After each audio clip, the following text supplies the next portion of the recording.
For the inspector here in the crawl space. You're not going to believe what I'm looking at right now. New construction. The waste line for this house was not connected.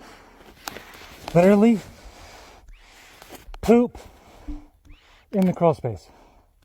There's just waste flowing into this crawl space. Absolutely disgusting. And then there's another section over there where a drain pipe wasn't connected, and you had water from the sink literally just pouring into the crawl space. Absolutely crazy. Do not buy new construction. I repeat, do not buy a home that is new construction. I'm gonna tell y'all a little. That's horrible. You see waste coming in from they didn't connect the lines. When they're building these homes, they're rushing to build a lot of this stuff. So if you go, you gotta have an inspector. I've seen you guys buy these houses and y'all believe that these new construction contractors, because it says the word new, mean you get new. You're not getting new. You're getting a rush job home that you have to now go and inspect intentionally. And it sucks if you're a new buyer too. That I think it sucks more if you're a new buyer because you have no concept of what to look for. I don't even think new construction really should be for brand new buyers. I mean, you tell me if I'm crazy on that or not. I don't. Story. I bought a home roughly seven and a half years ago from the company D.R. Horton. One of the worst building, development companies there is out there. They put these homes up fast and cheap. So I bought a home from D.R. Horton, brand new home. It was a townhouse and was the first one on the block to purchase a home. First ones on the block. They offered an incentive. They usually do. Don't be the first one there. Don't never be the first person in. Under new construction to pay majority of the closing costs, which is the reason why I went for it, because that closing costs can get expensive. And this was in South Florida, Fort Lauderdale, so very expensive. So they were paying offering to pay majority of the closing costs. So went with them, and it was new construction. 2, maybe 3 years in, the house already has a major plumbing problem. We had the kitchen was right below the master bathroom. It was 2-story, obviously, townhouse. So the kitchen was right below the master bathroom. I take a shower one day, then come downstairs and almost bust my ass in the kitchen. Water everywhere. I'm like, damn, what's going on? Like, I ain't leave the sink running or nothing like that. The dishwasher ain't flooded. What's going on? The washing machine ain't flooded. What's going on? So I'm looking around, scratching my head. And then I look up. I see a huge water stain in the roof, in the ceiling. So I'm tall enough. I take my finger, poke right through it. Water, water, water, water. Just dripping. I'm like, damn, what the hell? Had 3 plumbers come to diagnose the problem. 3. Every last one of them came in there and said, who built this house? Said D.R. Horton. They said. If you don't know D.R. Horton, they're not historically bad. I've worked with people that bought homes from D.R. Horton, and at least they didn't call me and tell me I had an issue. But I did have a D.R. Horton client one time. We're closing on a house. This is my earlier year in real estate when I first got started. And we're doing a walkthrough. And damn, bro, we're walking through. I'm like, this is nice. This is nice. And I sit back at the counter. You know, you have that open space where the kitchen is there and you can see right into the living room. And then it's the fireplace on the wall in the living room. I'm wondering, why is this fireplace doing an L shape like that? Why is it like that? I was like, oh no, not the L-shaped fireplace, not the S-shaped fireplace, the zigzag fireplace. Oh yes, and you better have a realtor that cares about you too, because they will straight up look at it and be like, oh, well, yeah, we can just have them fix that. No, we got bigger problems. We got bigger problems. If they doing S-shaped fireplaces, they probably doing sewer drainages that don't drain. I'm just telling you. They said, let me show you something. The first one said, let me show you something. He said, you see these pipes right here? Put the little flashlight. See these pipes right here? Terrible. All this material, cheap. He said, you would have had to redo all this sooner or later. I said, okay, thank you, sir. Next one. The next one had worked on a couple houses in the neighborhood, and as soon as he came in the house and he looked at the hole in that kitchen, he said, I don't even need to go up there. He said, I already know what the problem is. I said, what you mean? He said, your neighbors I've done 3 houses. They all had the same problem. Oh, damn. Third one come in. The reason why I get the third one is because it's my dad's guy that he uses. So I was like, I should just use him from the jump. But he come in there, he put the little flashlight. He said, yep, these pipes is trash, and I already know what the problem is. Do not buy new construction. They are putting these houses up fast and cheap. You're looking especially if it's your first home, you're going to look at it and see a nice home. Oh, 3 bedroom, 3 bath, 2-car garage, nice yard space. Oh my God, look at the neighborhood, honey. Let's get it. And you're going to get in that house and you will start having major structural problems, plumbing problems, roofing problems, all that. Septic tank problems. You're going to start having all these problems. They are putting these houses up fast and cheap. Fast and cheap is the name of the game. Yep. So because you got to think of it, they got to do it fast and cheap because we got a housing shortage, right? And if we have a housing shortage, all that means is that they got to build more houses and they got to build it fast. So you're going to experience, or you will experience, it's big for some people and it's small for others. I mean, you're going to have problems. You're going to have something. You can't move that fast building a home and then expect not to have any issues. I don't know the emotion that buyers have, and I'm talking to y'all, there's a buyer's market right now, okay? There's a lot of upside down shit that's happening. The emotions that you guys have, y'all see the product, oh, I want to live here for the next 5-10 years. Better get that inspector. Want to explain to me how these new construction builders steer you to use their preferred lenders is not predatory. So I have a friend of mine whose brother is in the process of buying a new construction home out here in Georgia. And I met up with him last week and he told me that he was going through something crazy throughout his process and that he wanted to reach out to me for advice about what next steps that he should take. And of course I told him he could. So he gave me a call and he broke down the whole situation to me. They started the process of building their new construction home back in early this year, February. Man, I gotta fix myself. I'm so worked up over this. But they started the process, and initially when they started the process with the lender that the builder referred them or is working with, interest rates were in the low to mid 6s, and they were basing their financial situation based off those interest rates. And initially, with those rates, he was comfortable with the monthly payment, and obviously the builder will give you an incentive if you work with their preferred lender, which in this case, I see where this is going right now. I see it already. And some of this I haven't watched all complete, so some of this I'm reacting to it just in real time. I really haven't looked at all of this before I even board it in. I just like the beginning. But I see where this is going already. The builder was willing to give them $10,000 if they work with their preferred lender.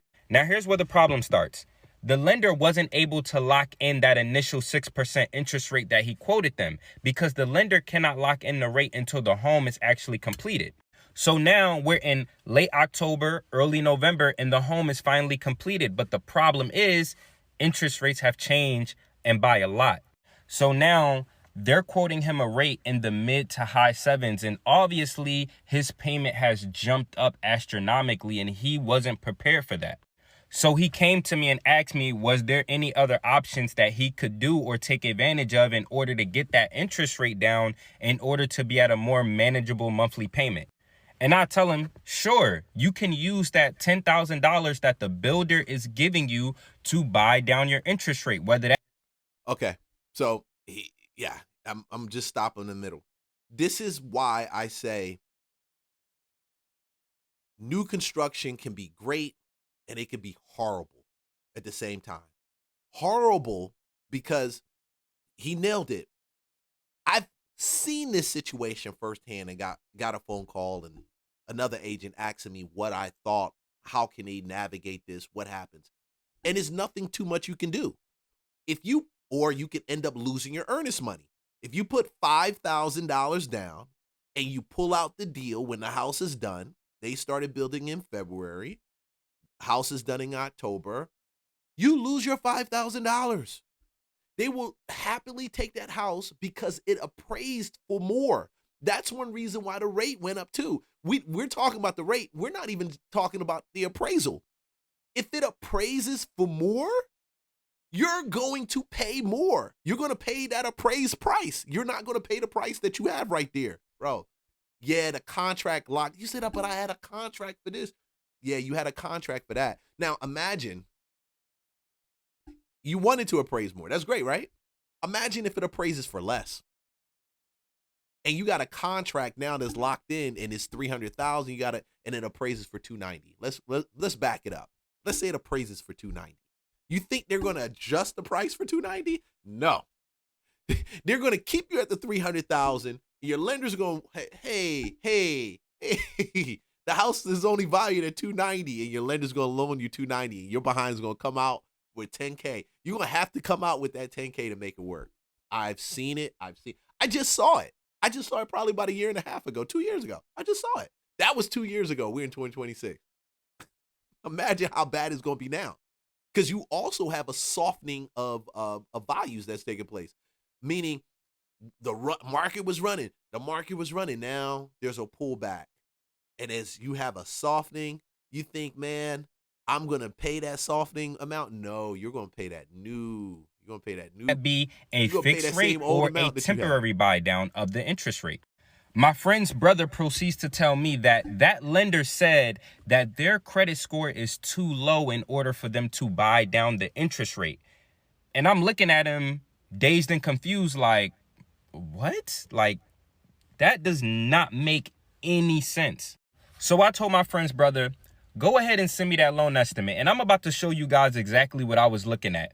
And y'all tell me in the comments if y'all could see exactly why that lender told them that they couldn't use that $10,000 that they were getting from the seller to buy down the interest rate.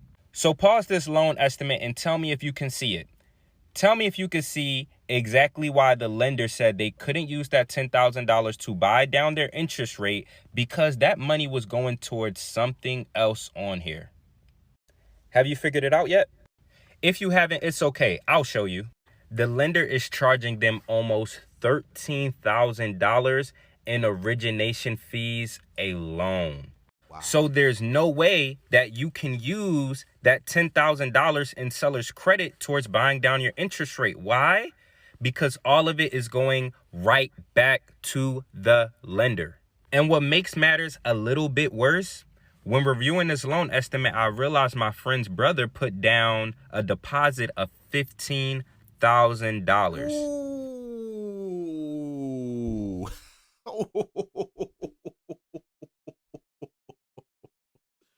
Whoa. Yeah, that $15,000 he can't get it back. Yeah, there is nothing in those clauses in these builder contracts. And just to give you insight, builders use a different contract than what most of your realtors use. Realtors have a contract made by their national board that they use, the realtor ones. They take you into this place and the builders got their own contract and is tailored for the builder, not for you. Not for you. So yeah, just like I said, I had somebody who, the house went down in value and they had to come and bring the difference in order to close because they had a contract for $10,000 more. If they pulled out, they would have lost. Same thing with this. He pulls out. Money gone. Y'all need to stop playing. Just because you have this bubbly feeling, you have this, your heart just jumps. Oh, this is my house. You better know what you're getting into. Meaning, if they decide that they want to walk away from buying this new construction home because they don't like the way this is set up, they are out of $15,000. So I proceeded to go ahead and run the numbers for him myself. I have him do an application, pull his credit, collect all documentation, and realize that I could give him a better interest rate, charge him a fraction of the amount that they're charging him in origination fees so that he could buy down his interest rate by 2% of his qualifying rate for the first year and 1% from his qualifying rate for the second year for a temporary buy down if the seller is still willing to give him that $10,000. But guess what? The builder, who is the seller, won't give him that $10,000 if he decides to go and use an outside lender. This is a monopoly, is a scam. It's a hustle. And I'm surprised they haven't, they talk about all this other stuff. They come at realtors, they say, hey, buyers now, agents have to now negotiate the commission. They don't talk nothing about the builders. And I don't think they will. You know why? Because when you have a home shortage, the only way you can bring it up is to incentivize builders to build, because a lot of these builders are sitting on some of the largest land portfolios in the country. Incentivize the builders to build, have it where they can cut red tape. And this is the other thing that makes it nervous to me. When they got to cut through the red tape, they say, we got to cut through all these red tape so we can get more people building. The quality of the product goes down. And now things like this can happen every day because, we trying to get them to build, right? We trying to get them to build more, faster, and harder. Good morning, everyone. It is your girl, Davion. I am back again as promised. I told you all that I would deliver and over-deliver and let you all know everything that I'm going through when it comes down to my home, the full timeline with text communication, email communication, videos, and pictures of the discrepancies that I have been discovering in my home. So I will also like to fix a few things, okay? And update the dates, okay? Like, so pretty much correct the dates and communication discrepancies, because I noticed that I stated June is when all of this shit started happening. It is not, okay? So if this is your first time here, my name is Davion. I purchased a newly built home April 4, 2023. I went to closing. I was the first owner. This home was built from the ground up. I did not have it built. I was the first owner, okay? That stayed in that home. So after viewing my text messages, I was like, hold up, girl. Hold up. This shit didn't start in June. Let me let y'all know when this started, okay? So backtracking. Let's get to the like story. I said, the surveyor coming out and mapping my yard, okay, for my gate, which is small, so I didn't think anything of it. I wasn't too much worried about that. I was like, okay. The builders and the listing agent, which is the Linda Nguyen, okay, and her husband, Con Lu, they were stating that the surveyor had previously came out, measured the yard, it's already mapped out. Then she said that she would pay the surveyor to come back out. I don't know who mapped that yard, but it wasn't a surveyor. So later on in this story, I'll tell you about how I discovered that challenge, okay? So April 6th, I reach out to my my realtor, and I was like, you know, the gas line isn't working. And he's like, what? I'm like, the gas isn't working, the water isn't getting hot. I had no hot water. Okay, so apparently they did not fully hook up my hot water heater. My hot water heater is gas, but it's also electric. So if it's not properly installed, I can't take a hot shower. What's worse is if they didn't just make the connection, I don't think she even knows that in it's gas, you could be letting carbon monoxide fumes into the house, like gas fumes in the house. Damn. So I'll include that communication also. So I was like, the hot water heater isn't set up to use. I found out why the hot water heater isn't set up, you know. Like, I had to take a cold shower for work that morning. So by the time I discovered what the challenges was 7:59 p.m. This was something I discovered on my own. So in the midst of all of this, my realtor reached out to Linda Nguyen and advocated for me via email. And then in turn, Linda Wynn sent an email to, I'm assuming, someone that's the plumber who was to come out and fix my gas hookup so that I can have hot water. She forwarded an email. Let me see. She's not getting to the point fast enough for me. So look, another thing you got to be careful for when you deal with this new construction situation. Think of it, I keep saying don't be the first one in. When you're the first one in, you just literally get whatever comes after that. You haven't had a chance to see the community develop and find out who the people are, the type of people that are even moving in that community. And what's worse than that, you're going to get a tax bill and it's going to be based on an estimate of homes that are around you. Dude, the tax assessment hasn't been done on that house. They're only gauging it based on similar properties that's not in that subdivision. They may be the next one over, might be across the street. That doesn't mean that tax bill is going to stay the same way. More than likely, 9 times out of 10, it's going to be higher. And it's going to catch you. It's going to catch you fast and it's going to catch you hard. That's why you never want to be the first one in. You just don't want to be that one that's there. But I don't think people talk enough about it. Nobody says it. Hey, you get your emotions all revved up. And most of the time, the realtors are so ignorant, they just want to check. Realtors will get a bonus from the builder to bring you there. And I've gotten paid bonuses also. But I tell you, I make them jokers do the inspection. It's good to get me on quarter with the bonus, but I don't want to get the phone call at the end of the day when what you built, they don't like it because you skip corners or they getting a high bill and you didn't tell them it at the beginning. This is the problem. This is the caveat we face. I kind of like dealing with more fix and flips. You know, I prefer at least you're going to sit down across from someone that actually did a rehab, and if you get them to give you the contractor's information, at least you'll be able to validate if it's a good contractor, you know?